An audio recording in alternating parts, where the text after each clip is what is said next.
Welcome to The Beauty Shift, proudly sponsored by Keranique, America's #1 hair regrowth system created by women for women. I'm Michelle Phillips. I'm a celebrity stylist and beauty expert, a national TV personality, and self-confidence coach. And over the years, I've worked with some of the most recognized faces in the world, helping them look and feel their absolute best inside and out. That ultimate inner outer wow. Now that's true beauty, my friends. Today, I am beyond excited to sit down with a true icon in the world of body positivity and self-empowerment, the one, the only Emme. A best-selling author, she's graced the covers of top magazines and has been recognized by People magazine and Oprah as one of the most influential women in America. Let's welcome Emme to The Beauty Shift. Emme, I am so excited to see you. It's been a while, my friend. How are you? It has been a while. I'm well. I'm counting my blessings as I sit in Palm Springs during this very interesting time. These fires have been something else.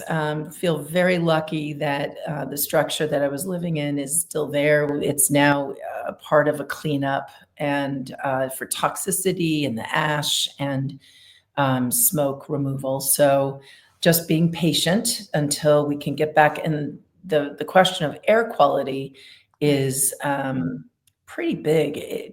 So it's pretty soon after. So just being patient. I couldn't imagine going through what so many people are going through in California without having some kind of foundation of that self-love and that self-care during such a horrific time.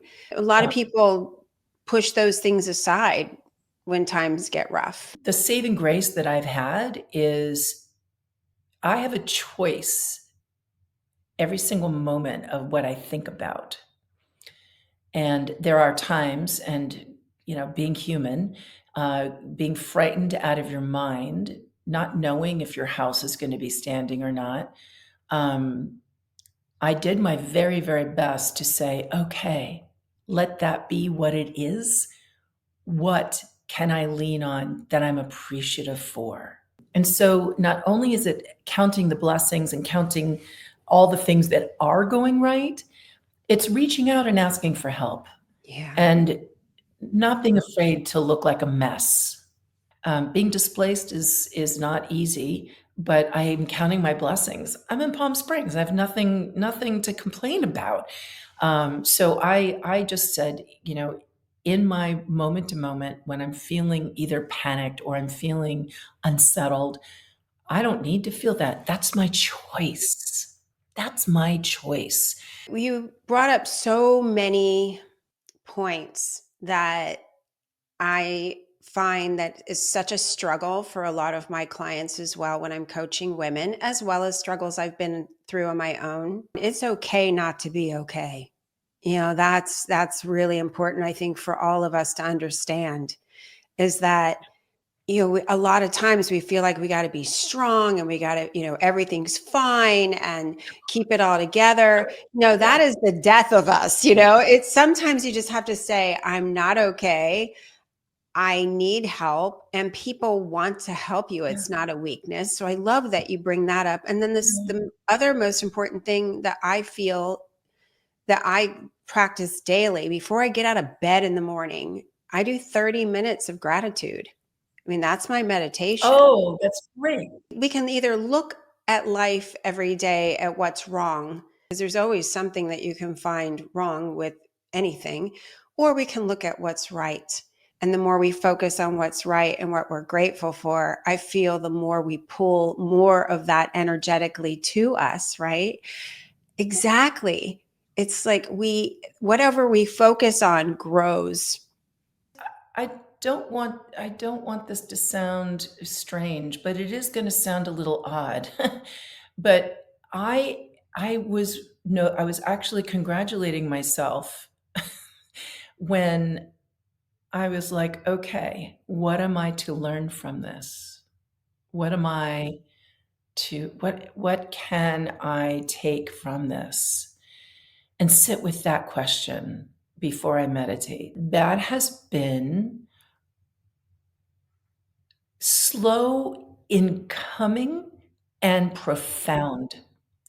The hardest, and I said, I've had these conversations with myself saying, well, keep going in this place instead of just letting it take you down and suck you into a vortex of like, the world is falling apart and blah. Just kind of get in there and get uncomfortable and say, what are you teaching me? What is it? Because it has to be in my path for a reason.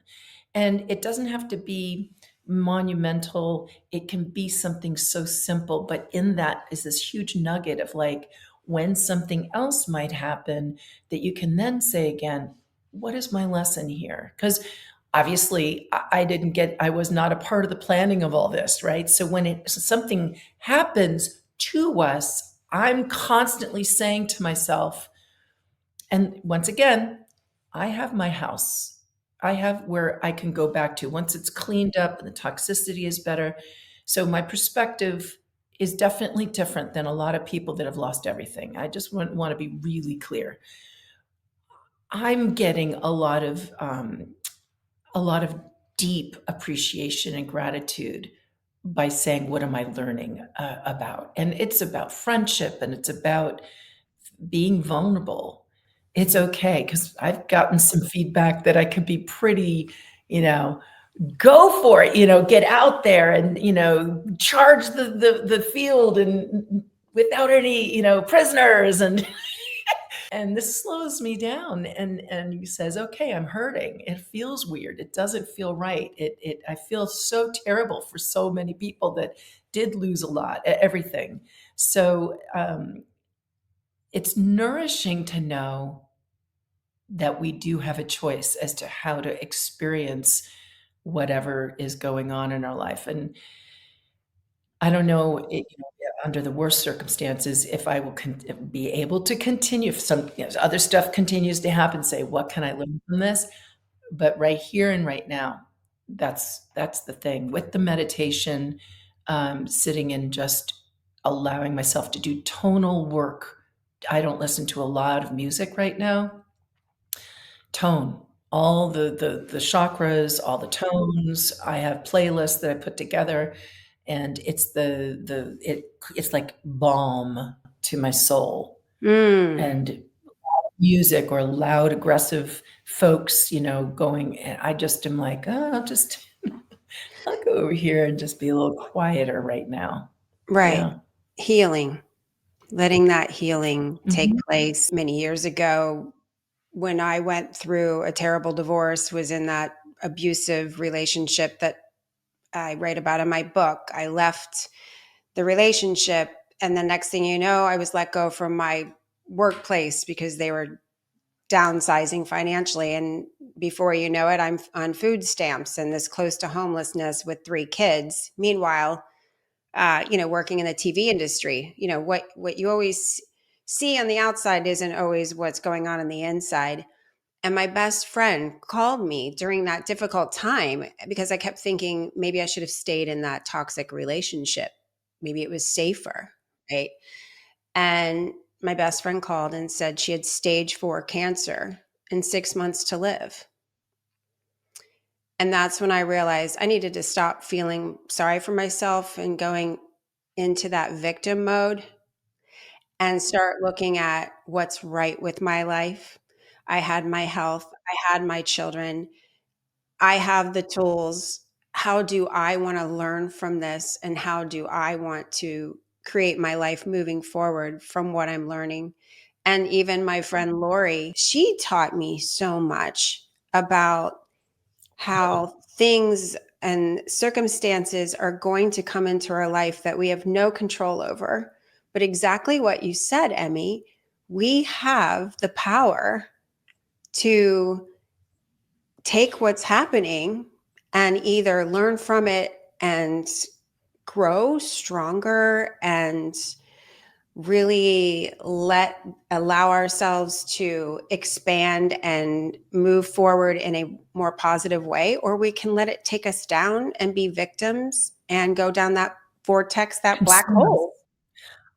Wait, can we stop for a second? Can we just stop for a second and I want to ask you a question. You have never shared with me that you were close to or using food stamps with 3 children. Michelle, what helped you the most through that period? Because I think a lot of people are going through this and will be going through this soon. So, I mean, like how did you get through that? That's when I met a life coach. And this life coach said to me, "Who are you?" Then she Mhm. asked me like what my values were, what my passions were, what my purpose was. And I realized that I had no clue. And I was living my life according to what everybody else thought I should be doing. And here I was, this makeup artist working in this, CBS and this big TV station, and then all these different networks and working with high profile people. But inside, I'm living with an alcoholic who's verbally abusive. And this life coach started working with me. I realized that I was, I had created my life up to that point and did a pretty good job except for picking the wrong men. So I realized if I was going to change my life, I needed to really start thinking about how to take better care of myself and love myself more. When the pain of change is greater than the actual change itself, that's when we change. Right after I got clear and I started doing the work, miracles appeared. That's when I met Louise Hay, and she became my mentor, and I got a book deal, and it was like, what's happening? But it was the darkest times in my life, I feel, are the ones that help me rise up to do more work, not just on me, but I feel like this is a calling to help others. Wayne Dyer used to say, if he hadn't gone through what he had gone through, he wouldn't have been a good teacher. Oh, I loved Wayne Dyer so much, right? They're I both know. Wayne and And that's when we met, was Sharon. at Hay House in I New York. know. I had just gotten off the stage from speaking, uh, along with, Wayne Dyer and everyone. And my best friend of 35 years was with me, Debbie. And there was a line of people in line to have me sign my book. And you step up and you're like, "Oh my gosh, I loved your message." And my girlfriend's like, "That's Emmy. That's Emmy." It was so fun. And oh, you were just a love when you came back into the city and spent time with me and the kids. Of course. My children when they were little. Now they're all grown and Isn't that 38 years crazy? old. I know. And your daughter's right. Wow. Is she out of college yet? 23. She's 23. It's crazy how time goes. Time goes flying by. And I'm like, I don't know about you. And thank you for sharing. Oh, of course, of course. I mean, I share that story openly because I do feel like people and women especially need to know that it's okay not to be okay, and that if you are struggling, you're not alone.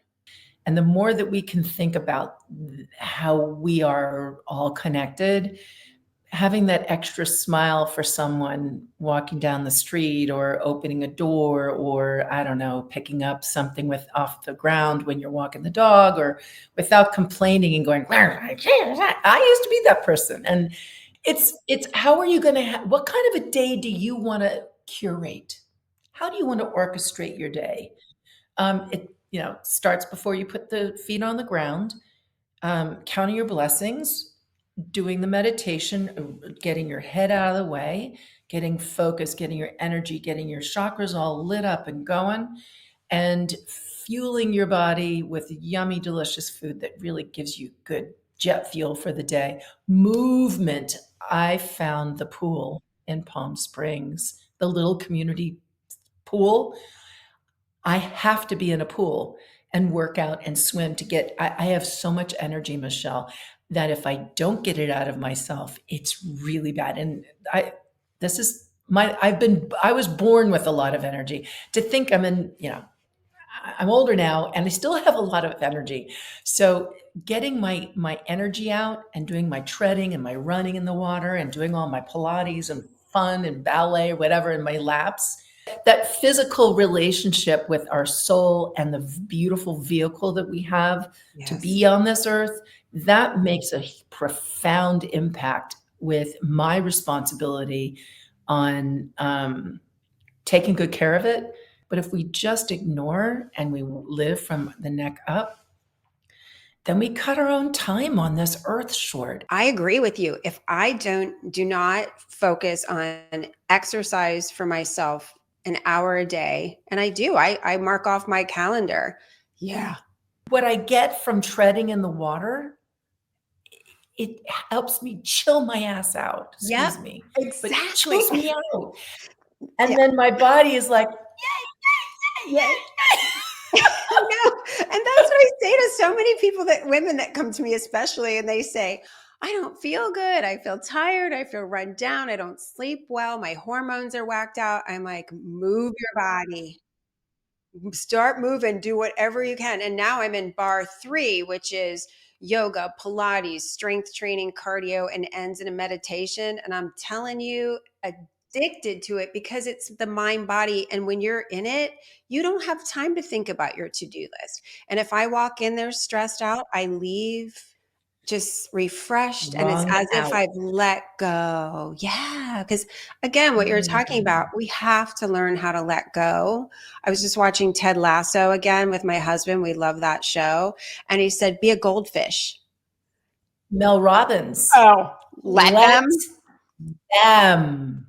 rocks. Oh my gosh. I just bought the book. Let them. It is time to let everybody have their own opinions if they're going to be peering into your own backyard or peering into your own life and not being mindful of what's going on in their own life. That's not your problem. What Right. other people have to say about you is not your business. I love it. It's not your business. But I think a lot of us, I mean, me included, I grew up, being taught, be the good girl, don't make waves, be nice, dress pretty, make sure you don't eat too much so you don't get fat. All this programming, which I love your message because you're always teaching us how to deprogram that garbage. But all of that is ingrained in us. And now we've got social media on top of it. And so I would love for you to talk about this with the body image. And, you came from being a supermodel, the world's first plus size supermodel. What shifted for you that you said, I have to really love my body the way it is today and accept myself and unapologetically live my life as true to who I am? Like, what caused that shift for you, Emme, to where you said, this is it, I'm done? This is a good question. I think there were many collected points in time early on in the 90s that made this case that I had to fit into the case. And my background in journalism, being a journalist, I was very curious and I did a lot of diving into, well, what about this? And why is this happening? And talking to a lot of doctors, clinicians, nurses, therapists in the eating disorder world. And I realized that it was like a light bulb going off, that no matter what I did, I was always going to be under a microscope if I allowed it or if I gave it too much credence. And the research was coming back at me that there's 3 different basic body types, and then you add extra small to extra large bone structure to each one. So boom, you have a whole plethora of body shapes that we are, period. I mean, that is a fact. So I started looking at the facts and started understanding that my body was more mesomorphic. And plus, my background, I identify as an athlete. And, you know, I never wanted to be a model in the first place. I was going to be on air, journalist. And then when I hit women's issues, I couldn't do both sides of the fence. I actually had to cross over and say, I know that I need to be. And that's what happened with the modeling. When I got into the industry, I had, prior to that, when I left KNAZ TV in Arizona on air there, and knew that I wasn't going to go and travel all around the United States for 2-year stints to get back to New York and LA where I'd already lived. And I said, I respect the medium of TV so, so much. When I had the opportunity to get into the modeling, and then I was then immediately brought into being a spokesperson for this and a spokesperson for that, and then also doing fashion shows. I had this incredible opportunity to meet a lot of women, not only in the United States, but overseas as well. And I was like, we're all the same. We're all the same. And whether it was straight size women, women who are size 0, 2, 4, 6, all the way up to 24, 30, it doesn't matter. I was so blown away through my lens as a journalist, not only as a model, but as just absorbing information and categorizing it. I was like, there's something odd going on here. There's a lot of money being made off of our backs as women in this diet related industry. I said, my God, it's a real individual journey to finally say, I'm done with the fight.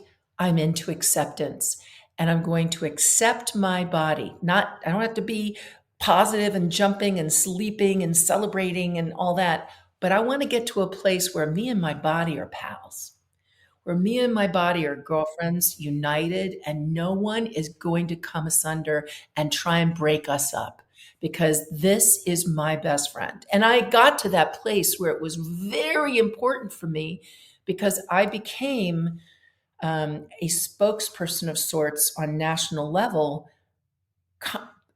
standing head toe to toe with some pretty interesting resistance. But I smiled and I did my makeup and I showed up being strong, being curvy, and it unnerved some folks, some big folks.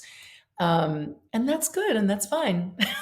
That was I almost feel like when you realize the truth and that you're not to be blamed for your body, and that if you take complete control over how much water you're drinking — we're walking around dehydrated, most of us — how are we eating with yummy nutrients and yummy delicious food, and yes, having a croissant every once in a while, and yes, having ice cream every once in a while.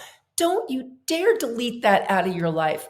If you want to have coconut milk because you don't like dairy so much, but you like to have a scoop of figure out what your body likes. I learned that I'm gluten-free. Do I test celiac? No, but I know I am. I know I am. So do I really enjoy having, my martinis like I used to? Oh no, my body is like, hell no. A glass of wine is fine, but so listening. But if you're willing to be gutsy and you're willing to truly be your best friend, it's a game changer. Game changer. Anyone that tells you how to be right, anyone that tells you that you need to be different or to fit in this way or to this, that's an opportunity to go, do I put energy here, or do I just go kick up my heels and enjoy my life? Our bodies serve us. They take it. Without this beautiful vehicle, we have nothing. And so stop beating our bodies up, start loving our bodies. When we do, what happens? We feed ourselves better food. We take better care of ourselves. It's a whole other way of a relationship. You are listening, and so it's going to talk to you where you're noticing it. Yes. I just want to take a quick moment to thank our amazing sponsor, Keranique, the go-to brand for women's hair growth solutions.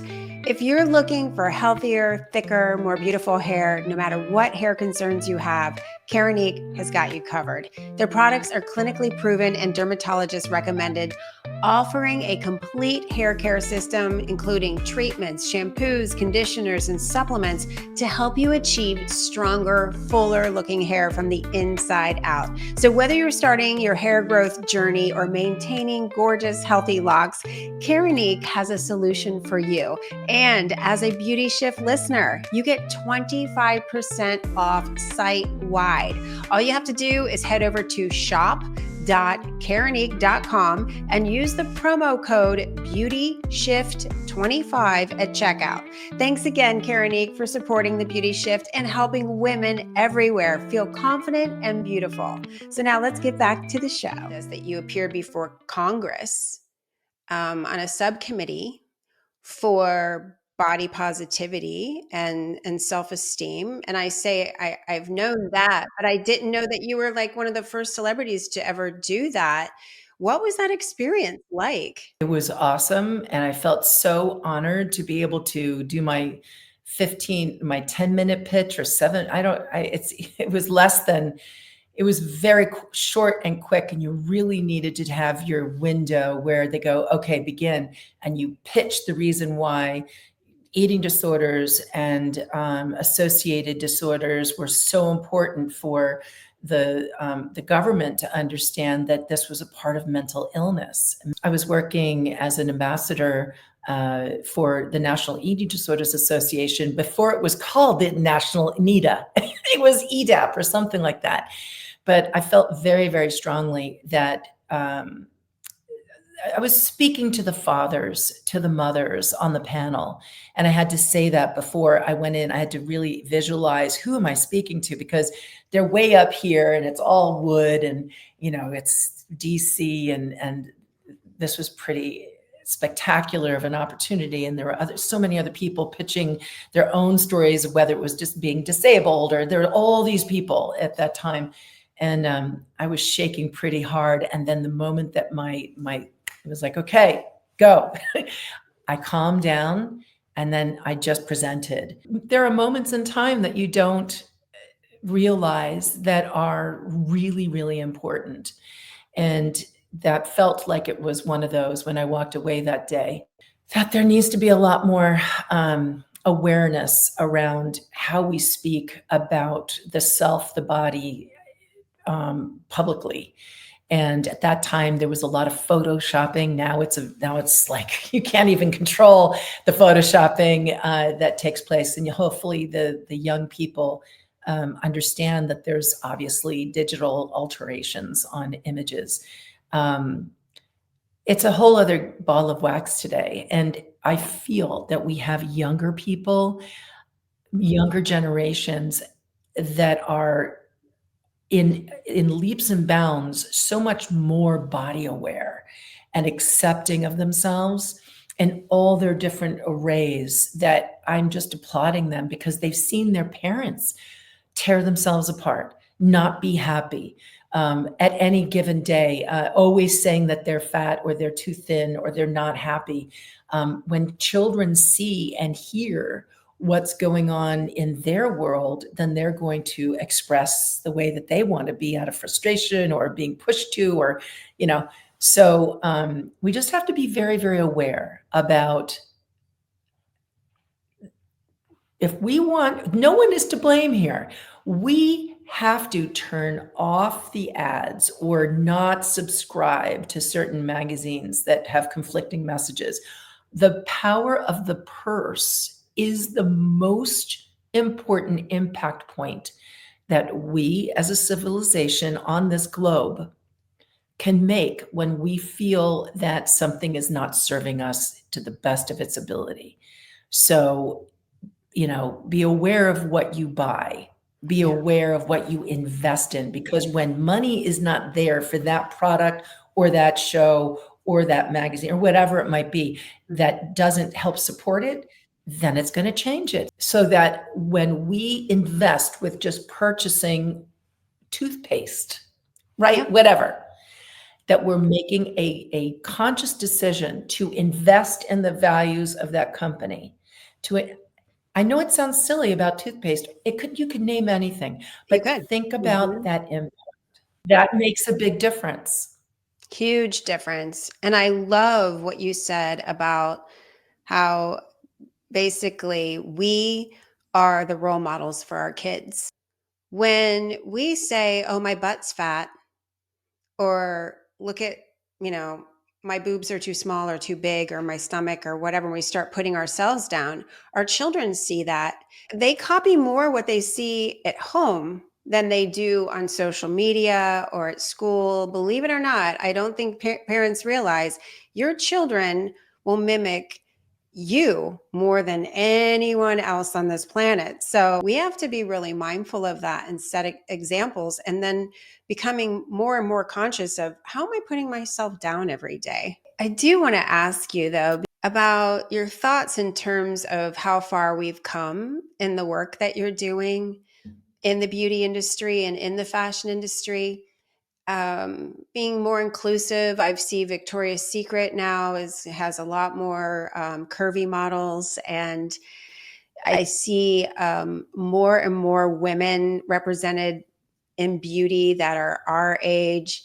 In fact, I just received a study from a beauty company stating that the marketing now is shifting to women 50s and up, because God we've bless. been ignored forever, right? No one, yeah. I mean, it's Who like, has the money, baby? Who that's has right. the We got the money, That's and all we're I have to also more say. loyal. What is your thought process in terms of how, I think things are starting to change, but where do you see we need more work? So over a 30-year span, we have definitely moved forward. The metric points of business forced the hand of a lot of companies that were not creating clothing above a size 12.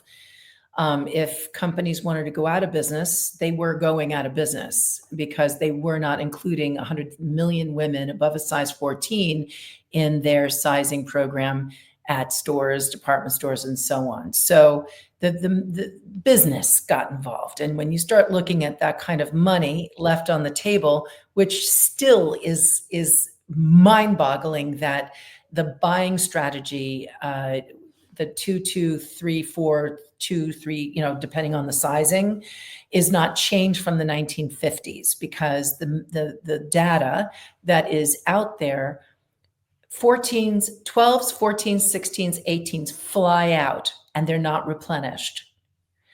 It could be replenished twice over, sometimes 3 times over compared to the other sizes. So with that model, that buying model for the buyers going into department store, going to all the stores and saying, oh, we're going to buy and this selection, if buyers would double up, if not triple up, on the 14, 16, 18s, they'd be making so much more money. I've been saying this for 30 years. And then having my own clothing lines, seeing how fast certain styles of my own would sell out. I'm just shocked. I'm shocked that that hasn't changed. I applaud all the generations coming up with how they're expressing how they need to be, because it's getting less and less from the grips of advertising and the less of the grips of we all need to be one particular certain way, because that is how you have mental illness. Right. You cannot be all the same. And, we should have a whole variety. And I think I've mentioned this to you before. I see us as bouquets of beauty, not all the same flower, all the different flowers. We all have this beautiful sparkle and shine, and we all have a place in the bouquet. To think that I only had daisies, and I knew that there were roses and chrysanthemum and all this kind of stuff out there, but I was only allowed to have daisies, it would not be interesting. It would not be an interest, God, creator, universe mixed us all up. Yeah. And to be tall and short and dark, dark, dark, dark, and light, light, light, and old and young for a real reason here. There's no mistakes. Speaking of younger self, if you could go back to your younger self, what's something that you would say to her that would help you today when it comes to your beauty and self-esteem that may have gotten you there a little quicker? Wow, Michelle, I I would definitely say this, that it's all going to make sense. Keep playing. Hmm. Keep being in the present moment. Keep playing and don't worry. This is all going to make sense. Right now, just play. I don't know if I would want anything to be any different or faster. I Hmm. mean, it's been a slog at times to be like, "This lesson again? Yeah, I Really?" get it. However, this is why we're here, I feel. We're here Yeah. to learn. We're here to learn. And it's not a long journey, although when I was 5, I kept on thinking, "Gosh, when am I gonna be 50?" Oh, yeah. And I thinking, "I can't wait to pay taxes." When I was little, I was leaning out of my window in Manhattan, and I was going, "I can't wait to pay rent, and I can't wait to pay taxes." And everyone in the room was laughing so hard. I'm going, "Shut up." I thought they were laughing at me, but they were laughing at like the innocence of like, she has no idea. So I'm just really appreciative.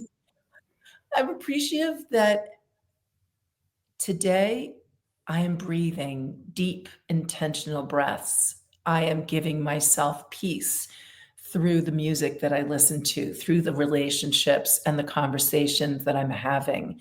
I am really happy that I am working on not taking things personally and just breathing through conflict and being there in a way where I'm not just turning on a heel.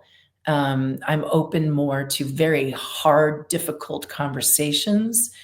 And it's just a lifetime of learning that got me to this place of, of appreciation, I guess. I look forward to doing more work on TV, and that's coming up. I can't really talk about it, but it's really fun to think, here doing a lot of work in the 90s and 2000s and, spots here and there, but to come back again into an interesting way um, today makes me very excited because that spirit of like, let them, and, we're all one, and, fitness and movement and being silly and dancing and playing. And bring it on. I'm ready for it. I'm ready to have fun. I have goosebumps. I'm super excited to hear what you're up to. I can't wait. I want to tell you, it's been so nice being here now with I you. know. That's what I was going to say. You are such a light in this world and definitely been such a light for me and inspiration, such a blessing. And your friendship has meant the world. I just appreciate you taking your time to be here today and share your beautiful wisdom. And you are the epitome Mm. of beauty, girl.